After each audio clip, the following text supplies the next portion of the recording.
വളരെ പ്രധാനപ്പെട്ട ഒരു വാർത്താ അറിയിപ്പാണ് ഈ മണിക്കൂറുകളിൽ പുറത്തു വന്നിരിക്കുന്നത്. കോഴിക്കോട് ജില്ലയ്ക്ക് പിന്നാലെ മലപ്പുറം ജില്ലയിലും രോഗം സ്ഥിരീകരിച്ച സാഹചര്യത്തിൽ സംസ്ഥാനത്തുടനീളം എല്ലാ ജില്ലകളിലും അതീവ ജാഗ്രത പ്രഖ്യാപിച്ചു.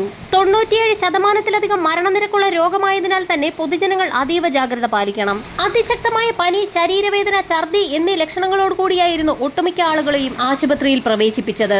പനി ബാധിച്ച് ചേളാരിയിൽ ചികിത്സ തേടിയ കുട്ടി ഇപ്പോൾ മെഡിക്കൽ കോളേജിൽ വെന്റിലേറ്ററിൽ ചികിത്സയിലാണ്. അതിനിടയിൽ നടത്തിയ സ്രവ പരിശോധനയിലാണ് രോഗബാധ സ്ഥിരീകരിച്ചിരിക്കുന്നത്. Naegleria fowleri, Acanthamoeba, Sappinia, Balamuthia Vermamoeba എന്നീ അമീബ വിഭാഗത്തിൽപ്പെട്ട രോഗാണുക്കൾ തലച്ചോറിനെ ബാധിക്കുമ്പോഴാണ് രോഗമുണ്ടാകുന്നത്.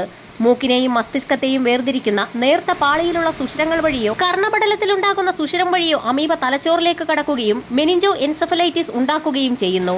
അണുബാധ ഉണ്ടായാൽ 1 മുതൽ 9 ദിവസങ്ങൾക്കുള്ളിൽ രോഗലക്ഷണങ്ങൾ പ്രകടമായി തുടങ്ങും. നേരത്തെ രോഗം സ്ഥിരീകരിച്ച 3 മാസം പ്രായമായ കുഞ്ഞും 40കാരനും തീവ്ര പരിചരണ വിഭാഗത്തിൽ ചികിത്സയിൽ തുടരുകയാണ്. ഇതോടുകൂടി അമീബിക് മസ്തിഷ്ക ജ്വരം ബാധിച്ച് കോഴിക്കോട് മെഡിക്കൽ കോളേജിൽ ചികിത്സ തേടിയവരുടെ എണ്ണം 3 ആയി. 97% മരണം സംഭവിക്കാൻ സാധ്യതയുണ്ടെങ്കിലും രോഗം മനുഷ്യരിൽ നിന്ന് മനുഷ്യരിലേക്ക് പകരില്ല.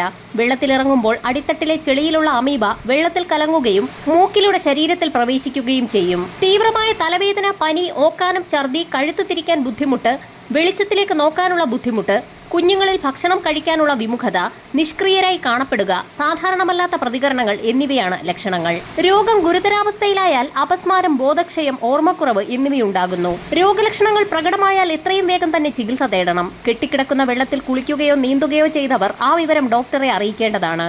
നട്ടെല്ലിൽ നിന്ന് സ്രവം കുത്തിയെടുത്ത് PCR പരിശോധനയിലൂടെയാണ് രോഗം സ്ഥിരീകരിക്കുന്നത്. ഇതിനിടയിൽ സംസ്ഥാനത്ത് H1N1 ഉൾപ്പെടെയുള്ള പകർച്ചപ്പനികൾ പടർന്നു പിടിക്കുകയാണ്. പകർച്ചപ്പനിയെ തുടർന്ന് ആലുവയിലെ ജ്യോതിനിവാസ് സ്കൂൾ കഴിഞ്ഞ ദിവസമായിരുന്നു 3 ദിവസത്തേക്ക് അടച്ചിട്ടത്. പനിബാധിതരായ കുട്ടികൾ ഒരു കാരണവശാലും സ്കൂളിൽ എത്തരുതെന്നും നിർദ്ദേശം നൽകിയിട്ടുണ്ടായിരുന്നു.